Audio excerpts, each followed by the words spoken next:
It looks like there's more trouble in the educational sector right here in Nigeria. Even as the Academic Staff Union of Universities, we hear currently in a meeting to determine the next line of action as the federal government insists, well, that they will not pay more than what they have paid to the lecturers for the month of October. And it's about 109 days to the 2023 general elections. The various political parties are already putting out their manifestos. Some are already getting engagements with the electorates, that's you and I. Some are attending debates. Others say maybe they might not be able to attend all of them. Well, we will talk about these issues on the show this evening, and it's my cue to welcome you to another Monday where we bring you the Newsroom, a program where we'll take a critical look at some of the big stories from the previous weekend. My name is Ufuoma Egbamuno. It's a pleasure to be here at this hour. Well, I'll be running solo today because my partner in crime, not like we commit any crime, but you get the gist, Oboh has taken a well-deserved rest. Yes, for the next 2 weeks or thereabouts, I'll be doing this show all alone. But welcome. It's 19 minutes gone past the 6 o'clock hour. And of course, from now until about 5 minutes to 7, we'll be talking about all of these issues. Just before I get into all of the election matters and manifestos and debates, just before I do that, let me let you know, in case you've been in planet Mars or Jupiter, that there seems to be some little bit of a bone of contention between lecturers in public universities and the federal government once again. Well, it was just a few weeks ago that the lecturers called off their strike after an 8-month, loggerheads with the federal government. Now, it seems there might be some little bit of issue.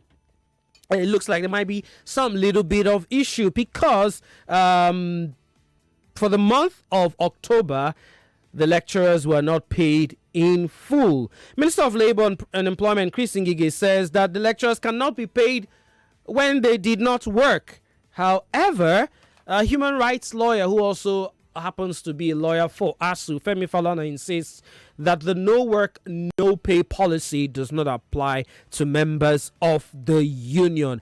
As I speak, we hear that ASUU are currently in a meeting. We wanted to actually get one of the union executives or possibly the president on the show, but that meeting we hear is currently ongoing, so unable to talk to us. But the ASUU zonal coordinator, Professor Abdul Kadir Muhammad, featured on our sister station Wazobia Kanu on their program Witori Domot, and of course he says he told our colleagues over there that the Congress of Nigerian University Academics has never been part of ASUU and did not work throughout the ASUU strike. He also accused the Minister of Labour, Chris Ngige, of personalizing ASUU's struggles, and he stressed that the no work, no pay rule cannot apply to academics. That was also the argument from Femi Falana, who did put out a statement yesterday and said that health professionals had that 2-month strike a few months ago, but of course that policy didn't work for them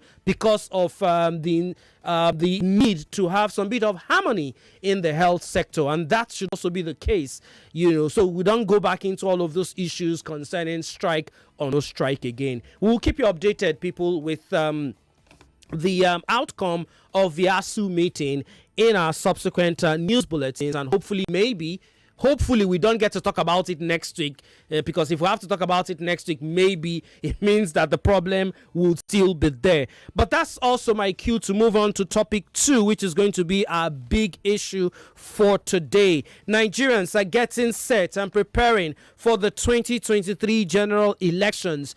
You're already hearing campaign jingles on our stations. You've been listening to a lot of the politicians, come on air to talk about what they want to do for us. A lot of them have also released their manifestos. For the All Progressives Congress, Bola Ahmed Tinubu unveiled his manifesto and he called it Renewed Hope 2023 Action Plan for a Better Nigeria. He says he will focus on security, economy, agriculture, power, oil and gas, transportation, education. All of this will be prioritized. Well, he's not the only one who's been talking. Atiku Abubakar of the PDP also brought out his covenants with Nigerians, and he outlined his 5-point agenda.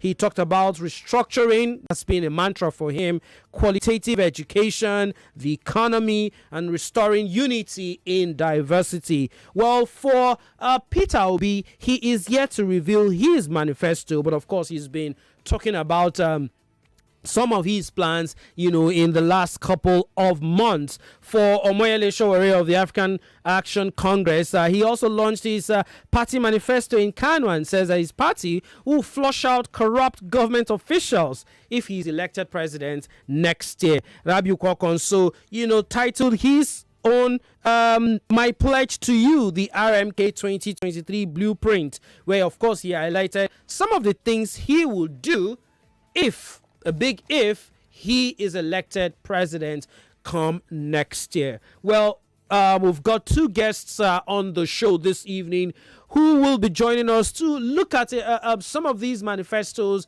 and, of course, the conversations that have been going on as debates and town hall meetings have actually started. I'm being joined by the executive director of the Electoral College, who's also a friend of the house. He's joining us via Zoom. Kunle, a very good evening to you. Welcome to the newsroom. Welcome to the evening, Ufuoma. It's also always a pleasure to be here and, to have this opportunity. Thank you. And I've also got a public affairs analyst, Ambrose Igboke, who's joining us via the phone. Mr. Ambrose, good evening to you and welcome to the newsroom. Good evening, and thanks for having me. Okay, guys, let's get into the thick of the action. I'll start with you, Mr. Igboke. What have you made of the manifestos that we've seen from the different political parties, comparing it with, what we've been used to in past elections?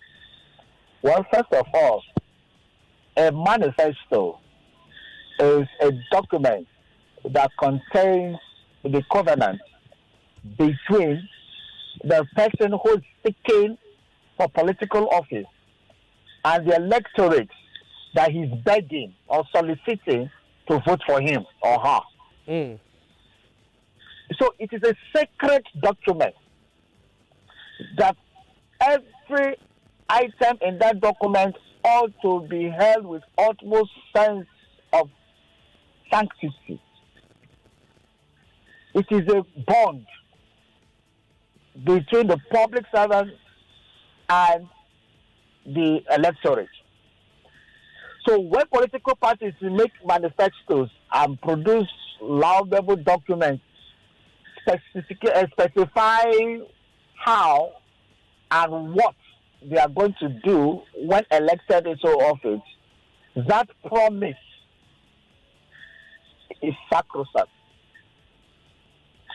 But unfortunately, what has happened in our own political scenario is that people, even after winning elections, have the audacity to deny the manifesto that brought them to power.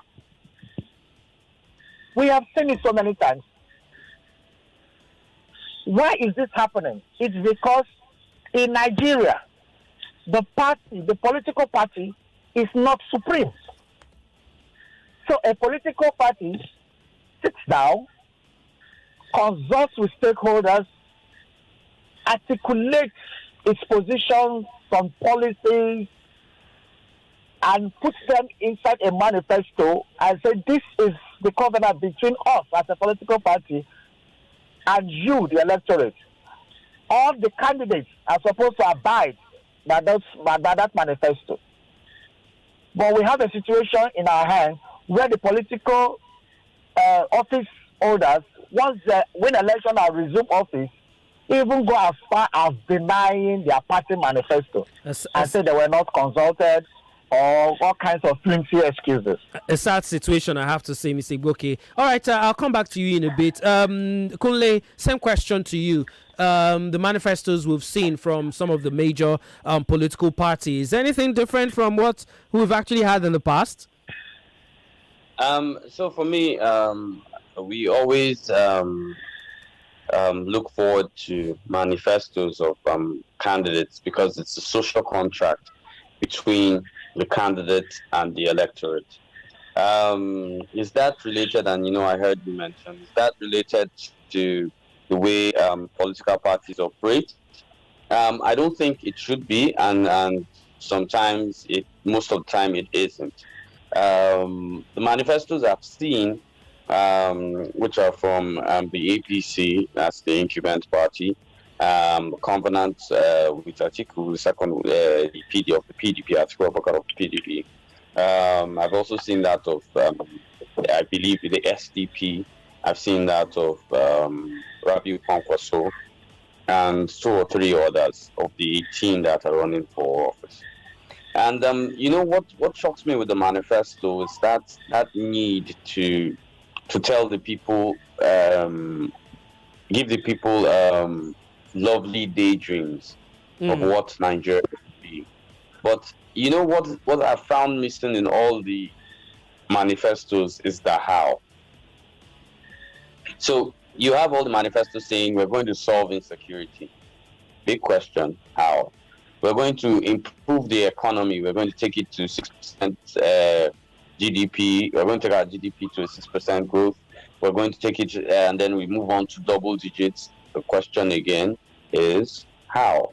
One of the things I think I find appalling with the situation, and this is both with the electorate and those who are the candidates with the manifestos, is nobody's discussing that you're going to start with a mid-term budget of 24.6 trillion, which will be probably spent by the time you take office. How are you going to manage those parameters first? That's your first initial duty as president, because you're working with a half budget. So that's if there's anything left by the time, knowing Nigeria, if there's anything left by the time you decide to take office. Nobody seems to be talking about that. Everybody just has lofty ideas on how they're going to change Nigeria to Dubai or to probably a Singapore, and there's no how. So I think because the candidates also understand that Nigerians are generally politically illiterate, so they can promise them these political wet dreams, or because they don't know any better. So I'm also surprised that with the Labour candidates, we haven't yet seen a manifesto, and he keeps referring us to his encyclopedia of Anambra, and we're yet to see that yet. And I think he should make social contact with Nigerians. And for me, I think generally, averagely, with manifestos and the future of things in Nigeria, I think I'd rather give a lot of them less than 45%. All right, guys. So while Mr. Igboke has talked about the fact that for a lot of these political parties, they tell us all they want to say, and then some of them end up denying. We've seen a lot of those denials, especially in the last 7 years. But you could also argue, guys, that the manifestos do not necessarily have to tell us the how. It could just be a policy document to say, okay, this is what we're going to do. And then, the next level would be to have town hall meetings, to have debates, to have these conversations with the different sectors, maybe the organized private sector, maybe academia, where the how will now be explained. Well, some of these candidates, have had to go through with some of these meetings, or these town hall meetings, to do some form of explanations. Have you been, I'll start with you, Kunle, have you been impressed, with the town hall meetings that some of these candidates have had? I do know for a fact that the Arewa Consultative Forum had one some weeks ago. I do also know that the Lagos, the LCCI, also had one. I think one of the candidates did not attend that of the LCCI, or it was postponed, I should say. But have you been impressed, with some of the explanations of the how? I also remember way back the NBA, had some of the major candidates come on their platform to talk about some of these hows. Have you been impressed with what you've heard from them, apart from what we've seen in the policy documents or the manifestos? Okay, so looking at some policy documents or manifestos that have emanated from these candidates, you see lofty ideas on how they are going to embark on renewable energy, not much about fighting climate change. And then when you get to the town hall, you either hear about poison rats and some that say they don't have a clear understanding. I believe the Labour Party presidential candidate was not clear on climate change and refuses to comment fully. And considering this is quite a situation with the massive floods in Nigeria, we need to do more than paying lip service or giving 20 million, 100 million to flood, and explaining how you're going to directly apply yourself to the situations with climate change. But that's climate change for an example. Now I'll move to security. It's becoming quite a rhetoric to be able to predict what politicians will think of preceding when they do it. So I find it a little insulting when they keep saying, like 2015, we're going to have security on our mandate. I've always asked the how. And when you get to the how, I think the PDP candidate's very key on mentioning state police. And if you look at countries that have populations from above 100 million citizens, the way to go is actually local government police. The constitution backs security being vested in the hands of the local government. So nobody's talking about that. And nobody's showing those kind of targeted ideas. I don't need you to tell me exactly how you're going to do it, but show a pattern that makes it achievable. In the first 5 years, you're going to employ, in the first 2 years, we're going to employ 200,000 LG police, or let's just say 7,000 LG police. To be fair to the NMPP candidate, Kwakwanso, he did actually have that kind of plan, in his manifesto. No, he had a mention of community policing, but now here's the contradiction. When it comes to him speaking publicly, he talks about state policing. But in his manifesto carries a community policing, hence the contradiction I've been making between manifestos. It is obviously clear that they were probably not involved in writing their manifesto, and they haven't looked at their own policy documents clearly. Because you have a case where the PDP states it's in his covenant to Nigerians that they're so behind autonomy. And then you hear when he was invited to the MBA conference, he was discussing about funding universities more, which is a full contradiction to what exactly is going on in Ufuoma. So that is where the confusion of the how comes in. The manifesto is saying one thing, this candidate and the candidates are saying something else. Okay, Mr. Egbamuno, let me come to you now. So we've established, this conversation about having the manifestos itself on paper, and then having to explain how to achieve it. Because it's one thing telling me that, I'm going to make the dollar $1 to 1 naira, as some of us reportedly, not some of us, I'm not a politician, but some parties allegedly promised, but then we know how horrible the exchange rate actually is right now. But let's talk about candidates coming out for town hall meetings and debates. Yesterday, there was a press statement put out by the All Progressives Congress, as to why the candidates, did not attend the town hall meeting by a television station and, of course, civil society. On the face of it, that argument looked logical. If we go for this one, and as a result of our engagements, we're unable to attend other town halls or other debates, it will look like we're favoring one against the other. But then, the pessimists, would argue that maybe the candidate is possibly not comfortable with some of the questions he probably will be faced, and that's why he prefers, to go to an environment where he is probably okay with. How would you juxtapose that with the other candidates who, not all of them have actually attended these town halls, but it feels like they're being selective. Some would go, some would not go. How do you juxtapose what they have in their manifestos and this decision to attend debates or town halls to explain what exactly is in their manifesto? Well, first of all, I want to argue that the manifesto should state how. The how. You see, gone are the days where politicians in the mid 80s or early 90s used to say water for all in the year 2000, housing for all in the year 2000, my goodness, health for all in the year 2000. You're taking me way back. Yes, I will give you free food, free housing, free wife, free children. And the year 2000 looked like it was never going to come. And it came. And the year 2000 is 22 years after. Yeah, we don't have the light, we don't have the water. So manifestos have gone beyond that. Okay. Manifestos should articulate the problems. The town hall meetings and other consultations should be done before you put it in a manifesto. Because that means you have told the pulse of the people, you have consulted widely, and you say, I know your problems. This is what I'm going to do to tackle your problems when I become elected. And that is what a manifesto should do. Now, coming to the debate, issue of debate. Debate was not part of our culture, our political culture.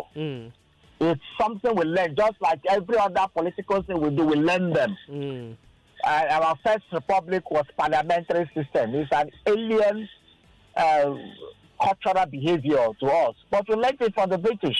And we jettisoned it, though it's better than what we are practicing now. We changed our constitution by the William Rotimi Constitution in 1976 that culminated into the presidential system of 1979. And that is how we have stuck to it. But yet we are not even practicing it well.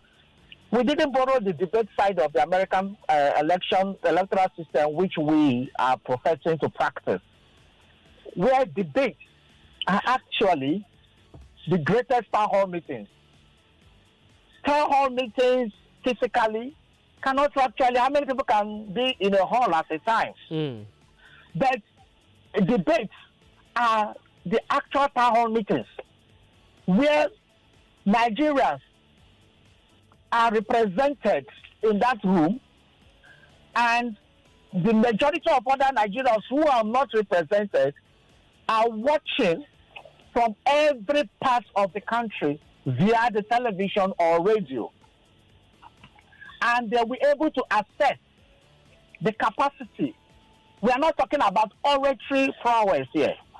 We are talking about the answers that we get from the candidates on questions that were thrown at them on tackling issues. The how, the when, the roads, the processes that you need to take to solve those problems. That is what we listen to when it comes to issue of debates. Now, when you deny the electorate of listening to you or watching you, then you have denied them from making a critical assessment of whom you are as a candidate. Now, when it comes to the issue of all different media houses, well, it looks plausible, as you have said. But election is still some months away. There are groups that are not multiparous in nature that will organize debates. Let's see whether these ones that are not going now will go.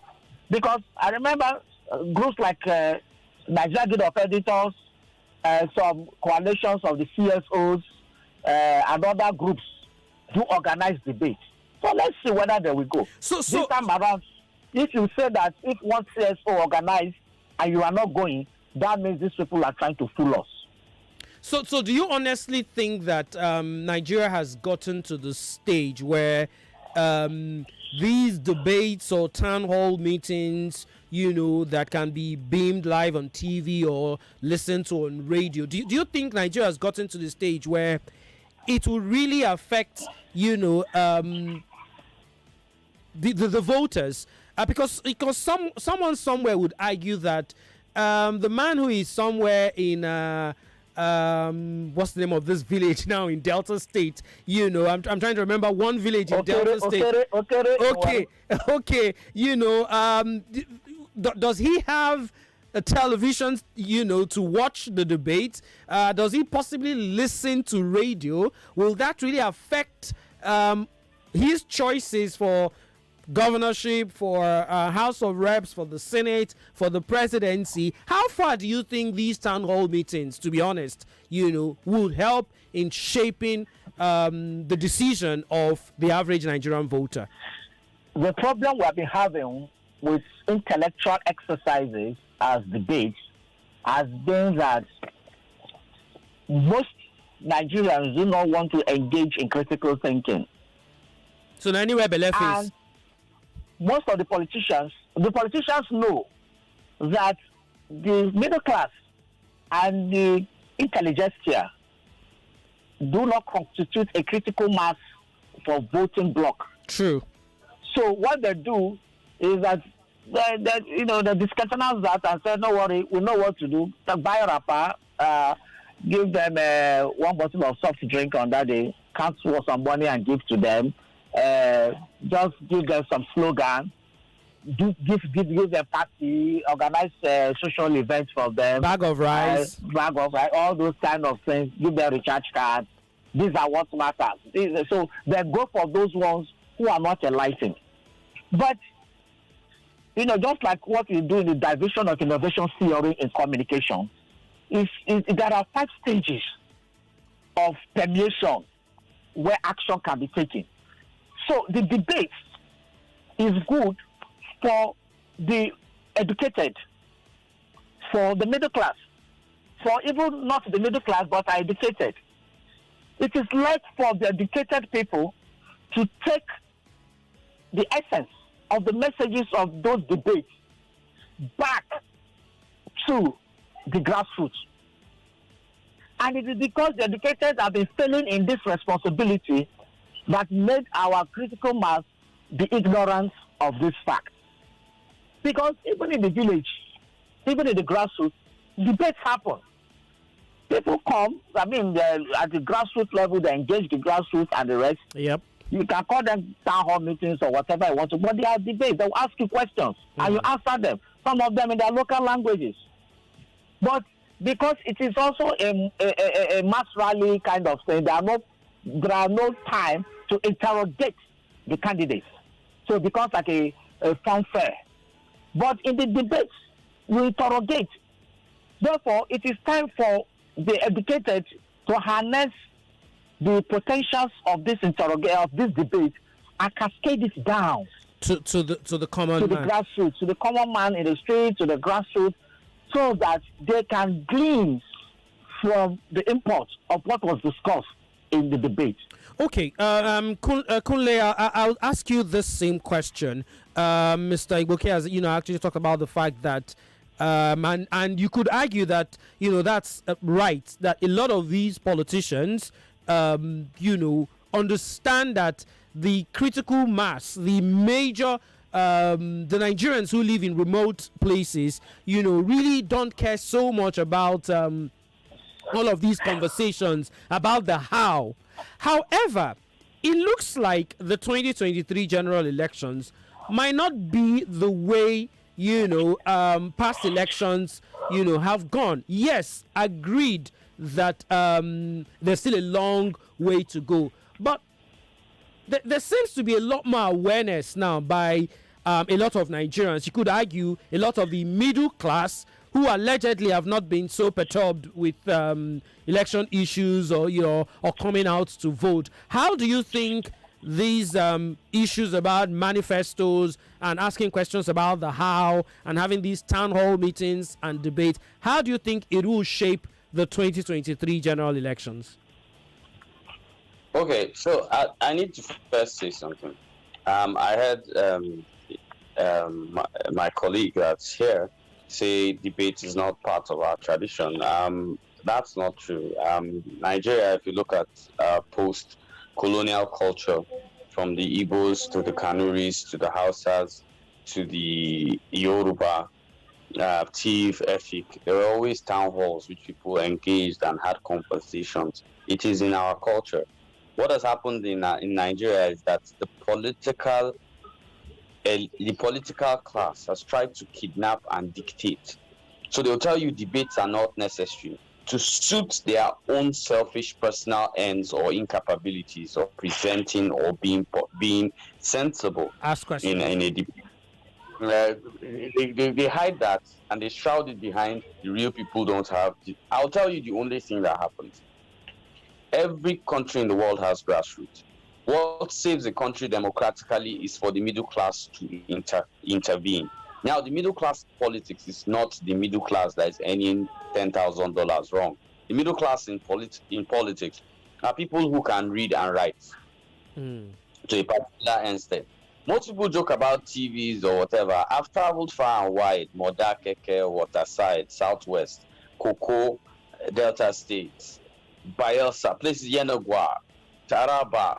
I've traveled well wide, and on the work I do with the Electoral College, I'm very conversant that it is totally a fallacy when people say these ones don't have access to information. I've got to places and they'll say, I really need Facebook, or they'll say, Muna gani account computer, or Muna gani account wire. Sorry, we see it on the phone in Hausa, and you'll be surprised. You'll be like, this is a goat header, and you tell you that we're not gonna Facebook account. That's we see Facebook on our phone, and I don't know who said this narrative, and I feel it's a political strategy.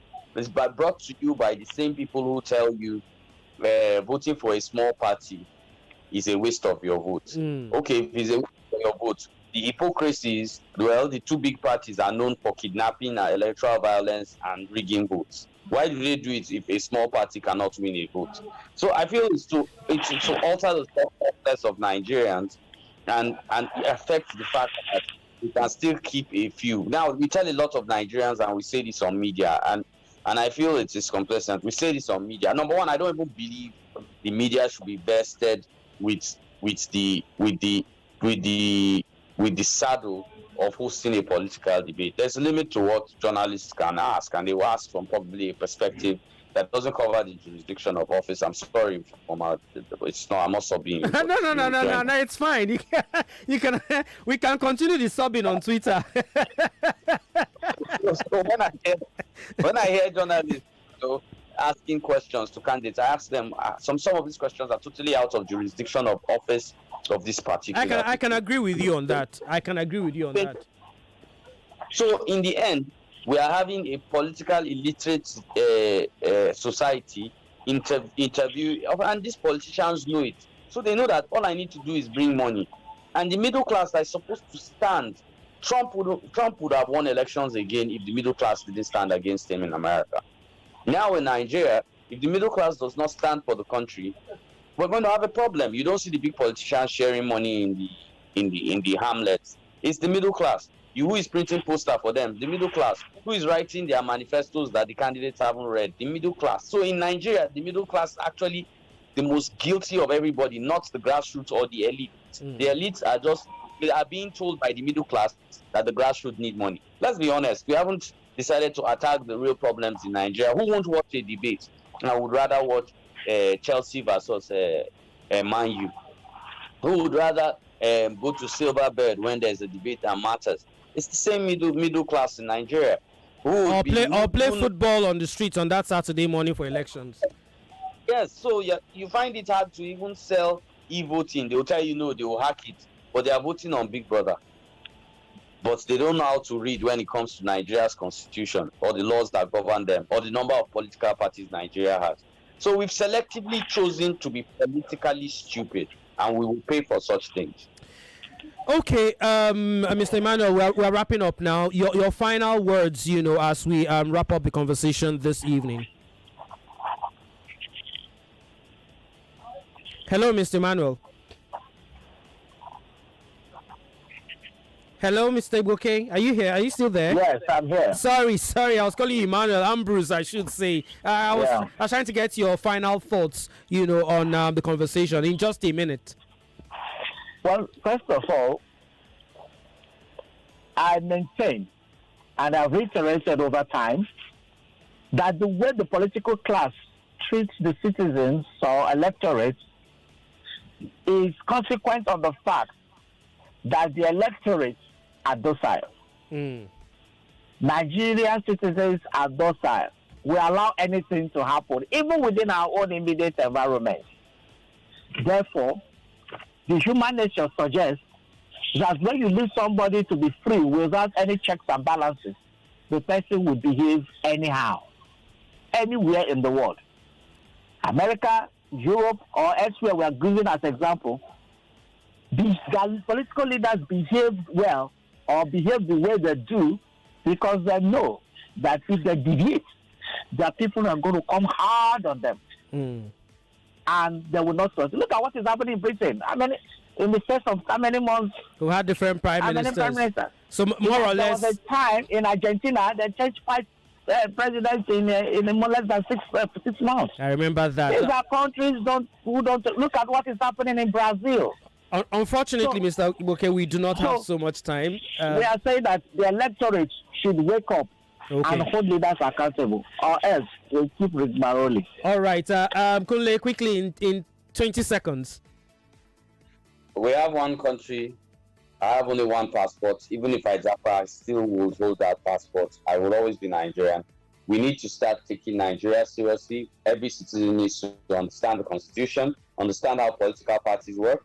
And a PVC is not enough. It just allows you vote. We have to intercept the process by joining political parties and ensuring the kind of quality candidates emerge so that we will not have a selection during our post-primaries. Thank you very much. All right. Of course, I've had public affairs analyst Ambrose Igboke and executive director of the Electoral College, Kunle Lawal, on the show this evening. That's our show, guys. Kudos to Nenna Precious Okon and Emmanuel Onwuka for the production this evening. Of course, all members of the news team. On behalf of the crew, my name is Ufuoma Egbamuno. I'll see you guys next week, Monday, from the 6:15 p.m. hour. Stay safe, people.